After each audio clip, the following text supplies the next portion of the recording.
As a soldier of the 15th Battalion of the RAF and served in the peninsula of Gallipoli, France and Belgium, I object very strongly to the slurs cast upon my half-caste comrades of the 15th Battalion, some of whom paid the supreme plenty, both in Palestine and the light horse units and other spheres of the war. James Bennett. At the time of the First World War, Aboriginal and Torres Strait Islanders of Australia had very few rights in Australia. The Australian Constitution left many of the indigenous affairs to the six states, meaning that the Commonwealth Government only has legislative authority over the Australian Capital Territory and the Northern Territory from 1911. There were variations across the different states, but some common patterns. State protection policies segregated Aboriginal people on the reserves or missions. Though many residents endured hardships, there was also a lot less sense of community among the members of the missions or the reserves. Chief protectors and state protection boards controlled all aspects of Aboriginal people's lives, including where they could live, whom they could marry, and maintain their incomes. Legislation made chief protectors of the protection boards guardians of the Aboriginal children and some instances adults. From 1869, starting in Victoria, legislation across the state introduced practices of child removal. Aboriginal children and mixed descent, so-called half-caste kids, were forcibly removed from their parents and sent into institutions, where boys were trained for manual labour and girls for domestic service. The children forcibly removed from their families between 1869 and the 1917s are collectively known as the Stolen Generation. It was amidst this background of the Commonwealth Government and the Aboriginal people themselves confronted the question of whether or not they should, or whether they could, enlist in the Australian Imperial Force. When Australia entered the war in August 1914, policies in relation to Aboriginal enlistment evolved throughout the course of the war, but one constant was that they will always participate from the beginning to the end, even though de jure and de facto discrimination presided at home. Australia followed Great Britain into war against Germany in August 1914. Although Aboriginal affairs were not the Commonwealth agenda of the same extent of other dominions, still the question emerged whether or not Aboriginal people could enlist in the Australian Imperial Force. Amendments to the Defence Act of 1909 explicitly exempted from compulsory training and conscription persons of non-suitable or non-European origin or descent. While the Defence Act ruled out the compulsory call-up of Aboriginal people, the question remained whether or not they should be voluntarily enlisted. Early in the war, officials determined that the Defence Act clause against the persons of non-European origin or descent would indeed preclude Aboriginal enlistment in a voluntary basis. Notwithstanding such regulations, numerous Aboriginal men managed to enlist in the AIF. In some instances, local recruiters overlooked the regulations in order to meet quotas. In other areas, recruiters knew the Aboriginal men personally and therefore ignored the regulations. More commonly, though, was that the Aboriginal men were able to pass as Italian or even Maori, who were not while European were still allowed to enlist. Therefore, Aboriginal men served in the Australian Imperial Force on all fronts as early as the siege of German Samoa and the contingent sent to Gallipoli in 1915. There were of course those men who were still excluded from the Australian Imperial Force because of their race. Some records of the rejected Aboriginal applicants stated that they had a deficient physique, were not substantially European origin, or were under disability may read, no white percentage, unsuitably physique Aboriginal, or unsuitably physique colour. The regulations barring Aboriginal enlistment loosened in early 1917 because of the Australian Imperial Force's growing manpower needs. The Battle of Pozieres in July to August 1916 resulted in a devastating 23,000 casualties for the Australians. On the 20th of October 1916, a referendum to introduce conscription to Australia had failed. By early 1917, the Australian government had feared, without significant troop increase, that the Australian Imperial Force would lose its position as an independent force within the British Empire. In March 1917, the Commonwealth government changed its position on the Aboriginal enlistment. Aboriginal men with at least one white parent could enlist in the Australian Imperial Force. All states except Western Australia now allowed Aboriginal men of mixed descent to enlist, with Queensland's Chief Protector John William Spakeley enthusiastically endorsing the opportunity. The change in rules in relation to Aboriginal enlistment did not necessarily represent an endorsement of Aboriginal equality.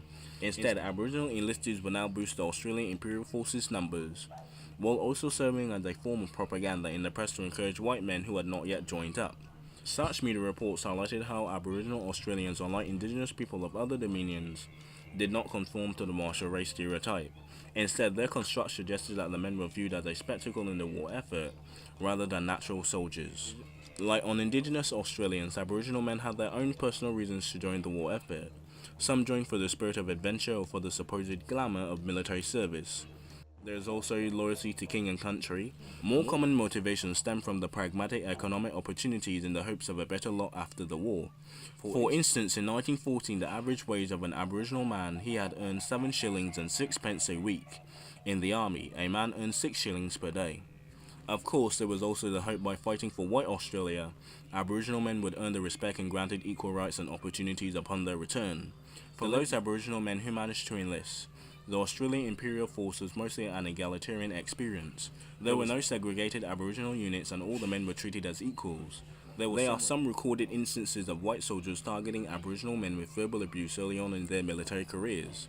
But such harassment dissipated once the Aboriginal men spoke up, and especially when they went to the front lines. The need for camaraderie and assurance that each man would support each other. Consequently, the experience of Aboriginal men in Gallipoli, Palestine and on the Western Front were not dissimilar to those of non-Indigenous Australians, witnessing the horrors and traumas of war, homesickness, disease including venereal diseases, gassing, shelling, amputations, of course, the sense of mateship. Because they served in integrated units, Aboriginal men performed the same tasks as non-Indigenous soldiers. Over half of the identified Aboriginal soldiers served in infantry battalions and a little over a quarter served in mounted infantry divisions. The disproportionately high percentage serving in a mounted unit such as the light horse reflected the fact that many had previous horse experience working as labourers or cattle stations or even police trackers. Aboriginal men, especially in the mounted units, received praise for their keen eyesight and hearing abilities, and this was as close as the Aboriginal people came to the martial race ideals. Many Europeans found Aboriginal men to be a curiosity. One of the more famous instances surrounded Private Douglas Grant, an Aboriginal man of full descent who had been raised by a Scottish middle-class family in Sydney. Locals in Scotland were intrigued to meet a black man with a Scottish accent. The Germans captured Grant in May 1917 and he was a prisoner of war. Because of his race, the Germans put Grant in charge of the First Nations civil prisoners. Yet he fascinated the German authorities and the scientists even came to study Grant, who were confounded by the race sciences at the time. Both during and after the war, Aboriginal people continued to face discrimination within Australia. During the war, chief protectors quarantined servicemen wages and widows' pensions. Most Aboriginal veterans never saw this money and it was formed part of the withhold payments which would be collectively known as the stolen wages. After the war, prejudice continued to manifest through segregation in public spaces including hospitals, football clubs and even schools. Aboriginal veterans were not allowed to buy or consume alcohol, even though many had done so in Britain and France. Aboriginal veterans did challenge discrimination at the time, whether through letters to the newspaper or to the chief protectors. Douglas Grant, who had somewhat of a media profile of the Aboriginal soldier, was on record to state that the colour line was never drawn in the trenches. There were also cases where the Aborigines Protectorate Board and the chief protectors threatened to remove children from Aboriginal veterans who were deemed to be annegators. Some of the most blatant discrimination against Aboriginal veterans came to the denial of reparation benefits. Though Aboriginal veterans technically were entitled to Commonwealth veterans benefits, their continuous subservience to state legislation meant that for a particular standpoint, they could not receive their veterans benefits. Aboriginal veterans had difficulties accessing war guarantees because of state restrictions against Aboriginal people handling money. Aboriginal veterans did not have the right to vote in either state or federal elections. Soldier settlement schemes in particular not only barred Aboriginal veterans, but actually disenfranchised Aboriginal communities even further. Every state government set up their soldier settlement schemes whereby returning veterans could apply for land grants. In New South Wales and Victoria especially, the government closed some Aboriginal reserves, relocated the residents and reallocated the reserve land for soldier settlements. Because the state government administered the soldier settlement schemes, continuing legislative registrations imposed on the Aboriginal people precluded them to access the soldier settlement schemes. There are at least 2 confirmed cases of Aboriginal men securing soldier settlement grants. The record suggests that this was only done because their authorities accessing their applications did not realise that they were Aboriginal. And that is the story of the Aboriginal, my friend. Okay, hope you enjoyed, hope you learned something. This was pretty good, not bad, I like it. Anyway, hope you learned something, hope you enjoyed. No Australian Aboriginals to shout out, I'm sorry. But this one's for you guys. Enjoy. Crikey, mate. Learn something.